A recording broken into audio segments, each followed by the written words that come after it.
Hello and welcome back to Bookish and welcome back to Saturday Hodgepodge, my weekly video where I talk about Booktube and books I'm reading and issues involving the book world sometimes, like this week. So I just thought I'd start off by talking about my reading this week. This is one of those weeks where I have read in a lot of books but completed only one. As you know, I'm one of the hosts of, or you may not know, you might know, I'm one of the hosts of Faulkner in August 2020, and our Faulkner novel for this year is The Sound of the Fury. We finished section 2 this week, and I posted a video about it yesterday.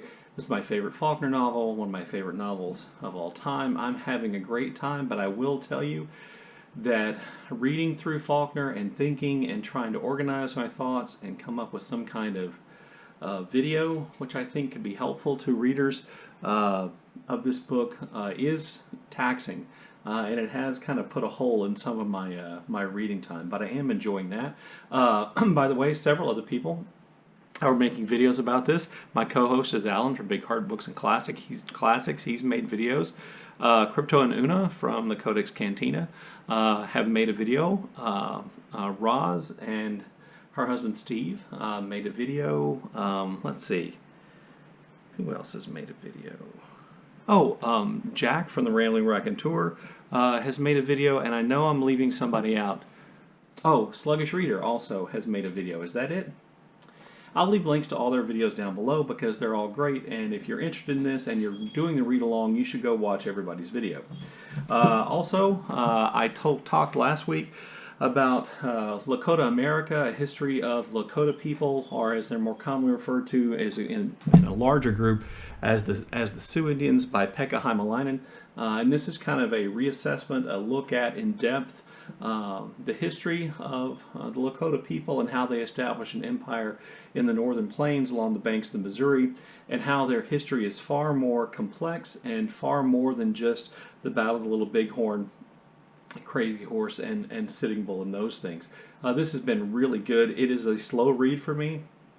I'm still not quite halfway through, but I'm enjoying it, and I'm really learning a lot, and it's really made it clear to me exactly how little attention we pay to the actual history of Native Americans when we teach U.S. history. And I say that as a former student of U.S. history and as a former teacher. I thought I did a good job covering Native Americans, and this book is convincing me that I really didn't.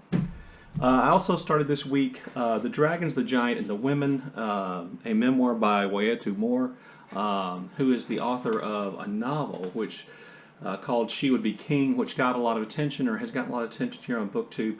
I picked this up as my introduction to her as a writer, and I'll be honest with you, it has been kind of hard for me to get into the book. I think I have a handle on what she's up to now, and while I will accept that it is a memoir, I'm also going to suggest that there is a high amount of fictionalization that is going on here. And so I think with that mindset, I can get into the book and hopefully make a lot more progress next week. I also started Buddy Read with Patrice Jones, the awesome commenter here on Booktube. I know she comments on many of your channels, on mine as well. And we are doing a Buddy Read of Edward P. Jones' collection of short stories called All Aunt Hager's Children. I knew I was going to say that wrong. All Aunt Hager's Children. That's how I'd say it from East Texas. And we're going to kind of take it slow and work our way through the stories and discuss them, every couple of days. And this has been, that sounds great to me. I'm really looking forward to getting to discuss these stories with Patrice and getting to read more to Edward P. Jones, who is the author of The Known World, which is really a great American novel. And then for Women in Translation Month, I picked up this short, skinny book of short stories called 13 Months of Sunrise by the Sudanese author Rania Mamoun. And this book was translated from the Arabic by, I forgot her name, Elizabeth Jaquette. It's a book of, I don't know, I want to say there's somewhere between 8 and 10 short stories in this book. They're all relatively short. I would describe this collection as uneven. Some of the front covers call it stunning and a phenomenal exacting collection, and I will say that I think it's relatively uneven. And when it's good, when her stories are good and when her writing is good, it is very, very good. And I think when her stories are in the first person, when we're hearing them from a first-person narrator, not omniscient. I think the stories really sing, and the language of her stories really can be quite beautiful, and the images, the world she creates are really effective. When she writes in the third person, the stories to me come off a little bit more as political statements than they do as stories, and to me that kind of detracted from them a little bit. But it was great to read this. I learned a little bit about the Sudanese capital of Khartoum and a little bit about Sudanese society, and it was good. And I would definitely encourage other people to read these stories. And by the way, when I say a book of short stories is somewhat uneven, that's pretty common for me with books of short stories, because not all stories are structured the same or appeal to all the same readers. But I did actually think it was worthwhile, and like I said, I read this for Women Translation Month, which is my second novel, both of them, by the way, translated from Arabic so far. And then next week for Women Translation Month, I'm going to start reading, let me get my dumb cart here, I'm going to start reading the short stories of Clarice Lispector. That's going to be some more of my Women Translation Month reading. So hopefully get to that next week sometime as well. So the second thing I want to talk to you about has to do with this article I'm going to post the headline for over here that appeared in The Guardian. A friend of mine brought this to my attention, and I thought, well, this is exactly the kind of thing I like talking about on my Booktube channel. So the first thing I want you to do is just to look at the headline, and then I want you to react and think about that headline. I will post a link to the whole article down below so that you can read it. But I kind of think that, obviously this headline exists to get our attention. It exists perhaps to make us angry. It exists to create and stir up some controversy. I believe this article was published in July of this year, and the article talks about this author. Her name is Jessie Tu. I believe she's Australian. She may be an American. My memory is failing me right now, I'm sorry to say. She's in her 20s, and she has published one book, and that book is called A Lonely Girl is a Dangerous Thing. And this article is primarily about that book and her life as an author, but she gave this headline, this comment as a headline. And so, I thought, it'll be fun to share the headline if you haven't already seen it, and then let you work through your own reactions and then maybe read it afterwards. So in having said that, I thought, well, I'll go through my first reaction. So my reaction number one is, she's awfully young, and maybe this is just youthful hubris, and as she gets older and wiser, she'll realize that, excising or cutting off one whole area of literature and one whole group of writers may not be the wisest thing to do. That was my initial reaction. My second reaction was, she's going to miss a lot of stuff. There's a lot of stuff written by single white male authors, and if she doesn't read any of it, isn't that bad for her as a writer? Shouldn't a writer read as broadly as possible?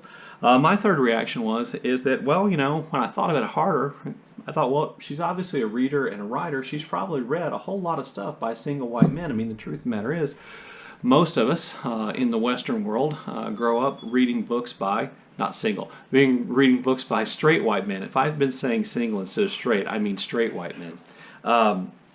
Maybe she's read enough. Maybe she has read widely enough that is enough. My fourth reaction was, she really can't do any damage to straight white male authors. There's probably always going to be a market for them. People are always going to be willing to publish their books. Their books are always going to be read. And even if in some ways she limits, and that kind of thinking limits opportunities for straight white male authors, that means it's opening up opportunities for other authors. And then my fifth reaction was, why does this make me mad? We all get to read whatever we want to read, and certainly there are whole legions of straight white men out there who don't read anything but straight white men. They just don't say it in a newspaper. There are whole groups of people out there, and me among them, are lots of people out there who have whole genres they ignore and they don't read, and we don't think there's anything particularly controversial about that. So what I came to the conclusion of is that this is relatively harmless. It may be youthful hubris, but it is relatively harmless. And, if this kind of thinking creates more opportunities for writers of color and LGBTQ plus writers, then that's probably a good thing. Anyway, you can read the article and figure out, you know, where what I said lines up with her experience and with your own thoughts. But I just thought that'd be kind of something maybe we could talk about in the comments section below, and we could argue about and disagree about, which I can already feel some people disagreeing with me. The last thing I want to do today is I wanted to make some recommendations about Booktube videos. These are not like shout outs necessarily to channels, but in a sense they are, but also shout outs to specific videos. So the first video I want to talk about or draw your attention to is a video called Get to Work Wednesday, and it's done by Sarah over at Hardcover Hearts. I'm part of a group that Sarah put together of booktubers who are going to do videos on Wednesday about activism, about how to be more of an activist if you'd like to, about some things you could do to get involved, and just to encourage activism in general. And Sarah did the first one, and her video's up. I'll leave a link to it down below. On a completely different note, I want to draw your attention to one of my favorite videos of this week, which was done by Native Lady Book Warrior, and the video is her answering the questions in the Indigenous bookworm tag, and while she's doing it, she makes fry bread.